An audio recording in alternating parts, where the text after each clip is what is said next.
rather than when you describe it moving hundreds, if not thousands of miles an hour screaming across the sky. It would be kind of scary to get in a transporter and know that, well, the first thing that happens is they're going to rip you apart into atoms. Engenharia Alienígena, dias 7 e 14 de fevereiro, 2 episódios especiais de Arquivos Extraterrestres, às 22 horas, somente por The History Channel.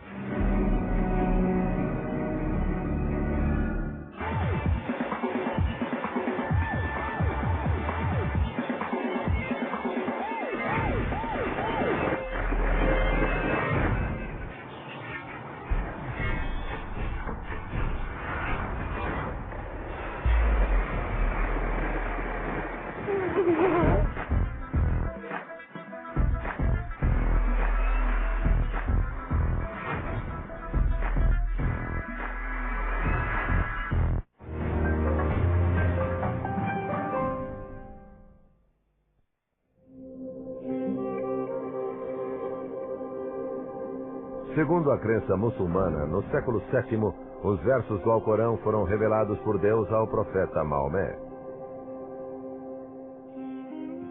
Essas revelações originaram uma nova religião e impulsionaram uma série de impérios poderosos. The Quran was sort of the engine. It's just a phenomenal unleashing of intellectual and religious energies that really informs the culture and the society at the time. A Era de Ouro do Islã durou centenas de anos. Mas no século XV, o declínio havia começado. Internamente, os recursos dos vários impérios muçulmanos eram escassos. E eles começaram a competir entre si por terra e influência. Segundo alguns estudiosos, essa luta foi causada em parte pela sociedade ter se afastado da busca do conhecimento, ou ilm, preconizada pelo Alcorão, e estar focada na busca do poder. The downfall begins in the 15th, 16th centuries when ilm or knowledge is no longer prized. So you have Muslim empires fighting other Muslim empires, and there's tyranny and there's oppression, and the scholar is being more and more marginalized. As forças externas foram igualmente importantes para o declínio dos impérios, especialmente o poder crescente da Europa cristã.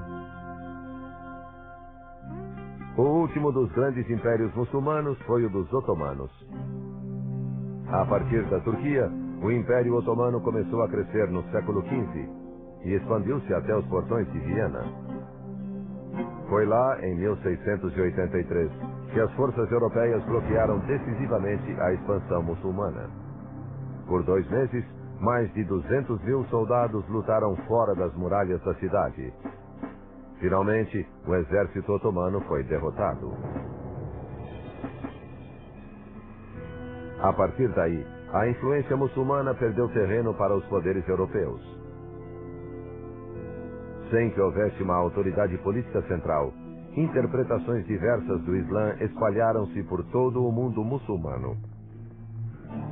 Em resposta a isso, surgiu um movimento que buscava restaurar a antiga glória do Islã e a leitura literal do Alcorão. Em meados do século XVIII, um estudioso chamado Muhammad ibn Abd al-Wahhab viveu no Império Otomano, onde hoje está a Arábia Saudita. Ele acreditava que os muçulmanos tinham se desviado dos ensinamentos do Alcorão e pregavam um retorno ao que afirmava serem os princípios de sua religião. He saw his society as becoming corrupt, so like, quote, any good revivalist, the notion is, if we're corrupt, it means we've departed from true religion, we need to get back to true religion. And for Muhammad ibn Abd al-Wahhab, that meant going right back to the Quran and to the example of the Prophet. Wahhab achava que todas as interpretações não ortodoxas do Alcorão deviam ser banidas. Clamava por atos como apedrejar os adúlteros e amputar as mãos dos ladrões, regras que constam do livro sagrado, mas que nem sempre eram aplicadas. The Quranic literalists don't see that this was something that was written in the early medieval period or the late ancient period. It's one thing to have it written in the Quran and another thing to implement it. A interpretação estrita do Alcorão feita por Wahhab continuaria desconhecida se não fosse pelo destino. Em 1744, viajando pela Península Arábica, Wahhab encontrou um líder local chamado Muhammad ibn Saud. Saud era um líder ambicioso que desejava unificar toda a Arábia. Armado com os ensinamentos fundamentalistas de Wahhab, Saud acreditava que poderia usar a espada de aço e a espada da fé para dominar toda a península. They actually literally signed a compact. You will be the religious leader and I will be the political leader and we will try and take the whole peninsula. Foram precisos 2 séculos. Mas em 1924, os descendentes de Saud finalmente conquistaram a Arábia e dominaram as cidades mais santas do Islã, Meca e Medina. 8 anos depois, foi fundado o Estado moderno da Arábia Saudita, e as doutrinas estritas do wahhabismo tornaram-se a lei no reino. Mas não foi o Wahhab quem criou a doutrina fundamentalista da época moderna. Essa tarefa foi assumida por um jornalista egípcio, que se baseou na filosofia de Wahhab para criar sua interpretação do Alcorão, repleta de violência e saturada de controvérsias. Seu nome, Said Qutb. Em 1918, o fim da Primeira Guerra Mundial trouxera o final do Império Otomano.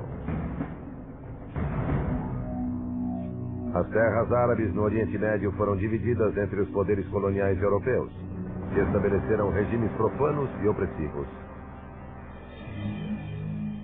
Said Qutb, nascido no Egito em 1906, cresceu nesse mundo. Quando jovem, Qutb não era radical nem religioso. Era um jornalista e intelectual, e seu trabalho o levou aos Estados Unidos em 1948. Ficou chocado com o que considerou uma sociedade decadente, e sua radicalização começou. When he came to the United States, he was largely secular. So I guess one has to believe him that what freaked him out about the United States were 2 things. One was the segregation and the racist laws which were still in force. The second thing was women. He was totally taken aback by the freedom with which women transported themselves. This came as a big shock to him. Ao retornar ao Egito, Qutb entrou para a Irmandade Muçulmana, uma organização política que se opunha ao colonialismo britânico e defendia o retorno ao tempo em que o Alcorão era a lei do país. A transformação de Qutb acelerou-se em 1954, quando Nasser, o presidente do Egito, esmagou a Irmandade Muçulmana. Qutb foi preso. It was really in the dank and sadistic prisons of Nasser's Egypt that Qutb, who was repeatedly tortured, who saw so many of his fellow Muslim brothers tortured and murdered, that this radical reinterpretation of the Quran took hold of him, where he no longer believed that preaching and living a good moral Muslim life was enough to change Muslim and Arab society, that it required a revolution. His interpretation of Islam became an interpretation of Islam under siege and of Muslims under siege.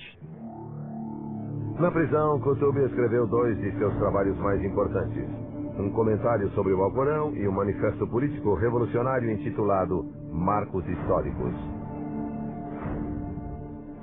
Como Wahhab, ele afirmava que o Alcorão era a única fonte de conhecimento e guia para a vida diária.